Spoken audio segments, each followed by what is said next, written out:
Olá, tudo bem? É um prazer estar junto a você para mais uma vez estudarmos a Palavra de Deus. O tema de hoje é a Bíblia Sagrada e o Grande Conflito. Aqui em João 17, versículo 17, está escrito assim, santifica-os na verdade, a tua palavra é a verdade. Lá em Salmo 119, versículo 105, está escrito, lâmpada para os meus pés é a tua palavra e luz para os meus caminhos. Portanto, quem estuda a Bíblia é iluminado. Tem uma luz especial, a luz da verdade.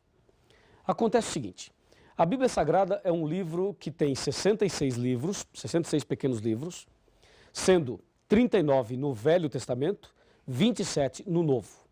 A Bíblia tem 1.189 capítulos e 31.102 versículos. Ela foi escrita por aproximadamente 40 pessoas em um período de 1.600 anos aproximadamente. Foi escrita em hebraico, aramaico e grego e já foi traduzida em mais de 1.500 línguas e dialetos. O autor da Bíblia é Deus e o personagem central da Bíblia é Jesus Cristo. Assim, você tem alguma informação a mais a respeito da Bíblia Sagrada. Acontece que a Bíblia Sagrada é a palavra de Deus e Satanás não gosta da palavra de Deus. Esse problema podemos detectar logo no começo, lá no livro de Gênesis. Em Gênesis capítulo 2, versos de 15 a 17, Deus disse a Adão e Eva, no dia em que comeres desse fruto, certamente morrerás. E lá em Gênesis 3, verso 4, Satanás usando a serpente disse, pode comer, que certamente não morrerás. Você percebeu que a palavra de Deus era, certamente morrerás. E a palavra torcida de Satanás foi, certamente não morrerás. Ou seja, Satanás acrescentou um não à palavra de Deus. E sabe o que diz Apocalipse capítulo 22, versículos 18 e 19? Eu vou abrir aqui a Bíblia e vou ler para você. Apocalipse 22, 18 e 19. Eu, a todo aquele que ouve as palavras da profecia desse livro, testifico. Se alguém lhes fizer qualquer acréscimo, Deus lhe acrescentará os flagelos escritos nesse livro. E se alguém tirar qualquer coisa das palavras da profecia desse livro, Deus tirará a sua parte da árvore da vida e da cidade santa que se acham escritas nesse livro. Percebeu? Não se pode acrescentar e não se pode tirar nada. E lá em Gênesis, percebemos Satanás acrescentando uma palavra à palavra de Deus. E aquele acréscimo trouxe algum problema? Claro que trouxe. Ali, baseado naquele acréscimo de Satanás, surgiu a doutrina do espiritismo, de que a pessoa não morre. E isto tem trazido dificuldades hoje para muita gente, e hoje um dos temas mais debatidos é o tema da morte. Para onde a pessoa vai depois que ela morre? Vai para o céu? Vai para o inferno? Vai para o purgatório? Vai para o mundo dos espíritos? Vai para o seio de Abraão? Vai para o cemitério? Para onde vai? Fica flutuando? Reencarna? Não reencarna? E aí? Veja, toda essa questão que eu acabei de colocar foi despertada e foi colocada aí a partir daquele momento em que Satanás, usando uma cobra, disse a Adão e Eva, certamente não morrerás. Quando as pessoas acrescentam alguma coisa ou tiram alguma coisa da palavra de Deus, consequentemente, teremos problemas. Durante toda a história, Satanás sempre tentou mexer, mudar, atrapalhar a palavra de Deus. Nos nossos dias, podemos perceber a sutileza de Satanás ao tentar mexer na palavra de Deus. Vamos analisar isto com bastante carinho, com bastante atenção. Me acompanhe aqui no raciocínio desse ponto do tema. Hoje existem muitas versões da Bíblia, muitas traduções da Bíblia, não é verdade? Existem tantas versões que você pega um versículo e analisa em várias versões e, se não tomar cuidado, uma ou outra parece não traduzir corretamente aquele texto. Aquele texto do hebraico, ou do aramaico, ou da língua grega. E parece que alguns versículos ficam assim meio que no ar. Algumas pessoas tentam interpretar o versículo e aí complica mais ainda. Por exemplo, há algumas Bíblias aí que quando você pega Apocalipse 1, versículo 10, ali diz, fui arrebatado do Espírito no dia do Senhor. Só fala isso, não diz mais nada. Aí algumas pessoas colocam no rodapé lá embaixo da Bíblia, dizendo, o dia do Senhor é o domingo. E já colocam ali o seu ponto de vista. Dessa forma, as pessoas começam a tentar mexer no texto sagrado. Isto não pode. Outras traduções tiram algumas palavras. Por exemplo, a tradução Novo Mundo. A tradução Novo Mundo da Sociedade Torre de Vigia, quando cita lá João capítulo 1, versos de 1 a 3, e diz, no princípio era o verbo estava com Deus e o verbo era Deus. Depois no verso 14 diz, e o verbo se fez carne e habitou entre nós. Aquele verbo é Jesus. E Jesus é apresentado em João como Deus Criador. Mas na Bíblia, a tradução Novo Mundo, está escrito assim, ó, no princípio era a palavra estava com Deus e a palavra era um Deus. Esse um entre colchetes e esse Deus com D minúsculo. Colocando Jesus como uma criatura e não como Criador. Além de ser pecado isto, é uma blasfêmia e com isto há também o problema de mexer na palavra de Deus. E assim, existem outros casos que não temos agora condições e tempo para abordar todos eles. Você já pode perceber que Satanás está também lutando nesse grande conflito contra a palavra de Deus. E uma das coisas que o inimigo é especialista é tentar levar as pessoas a criarem uma falsa interpretação. Hoje, em nossos dias, existem cerca de 36 mil religiões do ramo cristão. E cada religião fala uma coisa. Cada religião tem uma doutrina, tem um pensamento. E por que existem tantas religiões e a cada dia surgem novas? Justamente porque as pessoas leem uma coisa e entendem outra. Ou porque o inimigo muitas vezes atrapalha a compreensão da pessoa da palavra de Deus. E por isso nós temos que tomar bastante cuidado e prestar muita atenção e ler a palavra de Deus sempre com muita oração. Se você pegar a Bíblia romana e a Bíblia João Ferreira de Almeida e fizer uma comparação, você irá perceber algumas coisas graves. Eu vou lhe mostrar algumas delas. Me acompanhe. Agora vou fazer uma análise rápida da Bíblia romana e também fazer uma comparação com a Bíblia de João Ferreira de Almeida, atualizada ou corrigida, tanto faz. Me acompanhe aqui. Ó, na palavra de Deus, já disse, ela tem 66 livros, certo? Disse também que ela tem 1.189 capítulos, 31.102 versículos, 773.693 palavras e 3.566.480 letras.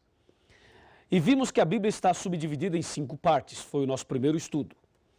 Agora veja, a ira de Satanás contra a palavra de Deus levou ao seguinte problema, comparando a Bíblia romana com a Bíblia original. Na Bíblia original, nós sabemos, como eu já disse, existem 66 livros, mas a Bíblia romana tem 73 livros. Assim, podemos perceber a ira de Satanás mexendo na palavra de Deus. Como já vimos também, ele é especialista em mudar e torcer a palavra de Deus. Por exemplo, na Bíblia romana, existem 7 livros a mais. O primeiro livro é 1 Macabeus, depois 2 Macabeus, depois Tobias, em seguida Judite, depois Sabedoria, Eclesiástico e Baruque. Esses 7 livros são conhecidos como livros apócrifos, ou seja, livros ocultos. A palavra apócrifo aí vem do grego, que quer dizer oculto, alguma coisa que não foi revelada por Deus. Então esses 7 livros aí aparecem a mais na Bíblia romana. E mais, no livro de Esther existe um acréscimo, e no livro de Daniel também existe um acréscimo. Assim, a Bíblia romana vai contra um princípio da própria Bíblia, que diz, nada deve ser acrescentado e nada deve ser tirado. Como você pode perceber, eles acrescentaram, enquanto em outras versões eles tiraram. Mas nós devemos manter fidelidade à palavra de Deus. E hoje, em nossos dias, muitas pessoas não aceitam certos pontos bíblicos porque dizem, isso está no Velho Testamento. Veja, as pessoas às vezes acham que pelo fato de estar no Velho Testamento não devem aceitar. Quantas e quantas pessoas dizem, eu não aceito isso nem aquilo porque está no Velho Testamento. Uma vez eu conversei com um pastor evangélico. E esse pastor me disse, olha, eu não aceito os 10 mandamentos porque isso se encontra no Velho Testamento. Eu perguntei, pastor, só porque está no Velho Testamento o senhor não aceita? Ele disse, sim. Se você me mostrar no Novo, eu aceito. Eu disse, eu vou lhe mostrar no Novo, mas antes quero lhe fazer uma pergunta. Na sua igreja o senhor pede dízimo? Ele falou, claro, o dízimo é sagrado. Perguntei a ele, então, onde o senhor encontra a orientação do dízimo na Bíblia? No Novo ou no Velho? E ele disse, no Velho. Então, pastor, por que o senhor aceita o dízimo que está no Velho e não aceita os 10 mandamentos que se encontram no Velho Testamento também? E ele não soube me explicar. Percebe? A Bíblia Sagrada é uma só. Ela deve ser aceita integralmente. E não se pode acrescentar e também não se pode tirar. E espero que isso esteja claro para você. O problema é que esses 7 livros a mais que eu acabei de mencionar, eles trazem mensagens estranhas, erros doutrinários, como orações pelos mortos, falsas curas, feitiçarias, salvação por esmolas e obras, alteração do destino das almas após a morte e também a falsa doutrina do purgatório. E mais, tem histórias fictícias, histórias lendárias, histórias absurdas, ensina artes mágicas e ensina feitiçaria, como é o caso de Tobias, capítulo 6, de 1 a 9. Deu para perceber? Não se pode acrescentar e não se pode tirar. E agora veja o outro ponto tão grave quanto esse. Me acompanhe nesse raciocínio, nesse pensamento. Um outro ponto tão grave quanto esse. A palavra de Deus diz aqui em Mateus capítulo 4, que quando Jesus estava sendo tentado, Satanás disse a Jesus, se tu és filho de Deus, transforma as pedras em pães. Jesus respondeu da seguinte maneira, está escrito, Mateus 4, está escrito. Quando Jesus diz está escrito, Jesus está citando a Bíblia, a palavra. Aí Jesus disse, está escrito, nem só de pão viverá o homem, mas de toda a palavra que sai da boca de Deus. Ok? Muito bem. Aí na segunda tentação, Satanás percebeu que Jesus disse, está escrito.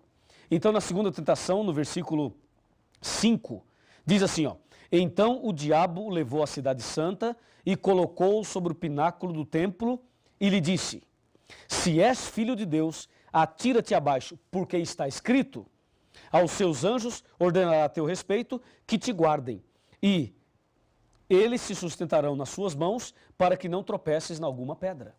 Você notou que na segunda tentação o diabo disse, está escrito? E aí Jesus rebate essa tentação no versículo 7 dizendo, respondeu-lhe Jesus, também está escrito, não tentarás o Senhor teu Deus. Você notou que em um texto o diabo diz, pula Jesus, porque está escrito que Deus vai te proteger. E Jesus rebate dizendo, mas também está escrito. Eu pergunto, quem estava certo, Jesus ou Satanás? Satanás ou Jesus? Quem estava com a razão? Claro que você vai dizer, Jesus está com a razão, e eu também digo isso. Mas você diz que Jesus estava com a razão só porque o outro é Satanás? Ora, Satanás usou a Bíblia, não usou? Jesus usou a Bíblia também, não usou? Claro, os dois usaram a Bíblia. E como você sabe que Jesus está certo e o diabo não, se os dois usaram a Bíblia? Quer ver? Para complicar um pouquinho mais. Imagina, tira Jesus, tira Satanás do contexto aqui, do cenário aqui, e coloque uma religião no lugar de Jesus e outra no lugar do diabo. Uma usa a Bíblia e diz, é assim. A outra usa a Bíblia e diz, não, não é assim, é assim. E aí eu pergunto, qual das duas está certa? Percebeu? Aí a coisa começa a se complicar. Então aqui, nesse caso da tentação de Cristo, nós percebemos de forma bem clara o que acontece no mundo religioso. Nem todo mundo que usa a Bíblia está falando a verdade. Nem todo mundo que está no púlpito pregando a Bíblia ou em algum outro lugar possui a verdade. Você vê, o diabo usou a Bíblia e eu pergunto, ele estava certo? Não, não estava. Jesus usou a Bíblia e Jesus estava certo. A pergunta é, por que Jesus estava certo e o diabo não, se os dois usaram a Bíblia? É simples, é que Jesus usou o texto dentro do contexto e o diabo usou o texto fora do contexto, totalmente fora. O diabo pegou um texto e forçou o texto a falar uma coisa que ele não estava falando. É justamente isso que acontece em nossos dias. É exatamente esse o problema. As pessoas hoje, muitas delas, usam o texto fora do contexto. Só para você ter uma ideia, uma vez eu estava ouvindo um programa de rádio e o pregador dizia assim, ó, o Salmo 23 fala, preparas uma mesa perante mim na presença dos meus inimigos. Sabe o que esse pregador fez? Mandou fabricar uma mesa e colocou uma toalha branca sobre a mesa e deu envelopes para as pessoas e disse para as pessoas, coloquem os seus pedidos sobre a mesa, porque Deus diz, preparas uma mesa na presença dos meus inimigos. E diz ele, sexta-feira tal, nós iremos aqui fazer oração forte na presença do inimigo e Deus nos dará a vitória, porque está na Bíblia. Você percebeu? Ele pegou um texto da Bíblia, torceu o texto e fez o texto falar uma coisa que não está falando para tentar convencer as pessoas a darem dinheiro e a fazer a campanha que ele queria fazer. Isto aí é usar o texto fora do contexto. Porque quando o salmista, no capítulo 23, fala, preparas uma mesa na presença dos meus adversários, ele não manda você fabricar uma mesa. Mas ele se refere ao que acontecerá no momento da perseguição. Esse Salmo 23 vai se cumprir na época da perseguição. E as pessoas torcem o texto, como esse exemplo que acabei de dar. Meu amigo, a palavra de Deus é uma lâmpada para os nossos pés, é uma luz para o nosso caminho. Quem estuda a Bíblia jamais será enganado, jamais será confundido. Agora, aproxime-se aqui de mim. Chegue bem pertinho aqui de mim, que eu vou te dizer algumas palavras importantes dentro desse assunto, dentro desse contexto. Pode chegar um pouquinho mais perto. É o seguinte, se você examinar a Bíblia, se você se apegar cada vez mais à palavra de Deus, saiba de uma coisa, a luz da verdade brilhará no seu coração e as trevas serão banidas. E vai se cumprir na tua vida o que está na palavra de Deus. Lembra? Conhecereis a verdade e a verdade vos libertará. Então, não deixe que o engano tome conta de você, mas permita que a verdade ilumine a sua vida. Se você assim deseja, então feche os seus olhos e vamos conversar com Deus. Querido Deus, nosso muito obrigado por esta mensagem da Tua palavra. Ajuda-nos, ó Deus, a andar nos Teus caminhos e que a Tua palavra seja estudada a cada dia e que a verdade que encontramos nela possa ser colocada em prática por cada um de nós. Abençoe esta pessoa que estuda a Bíblia conosco hoje. Nas Tuas mãos eu o entrego. Em nome de Jesus. Amém. Cristo me tem fiel amizade, nele encontrei real liberdade, pois sobre a cruz minha alma comprou, dele portanto eu sou.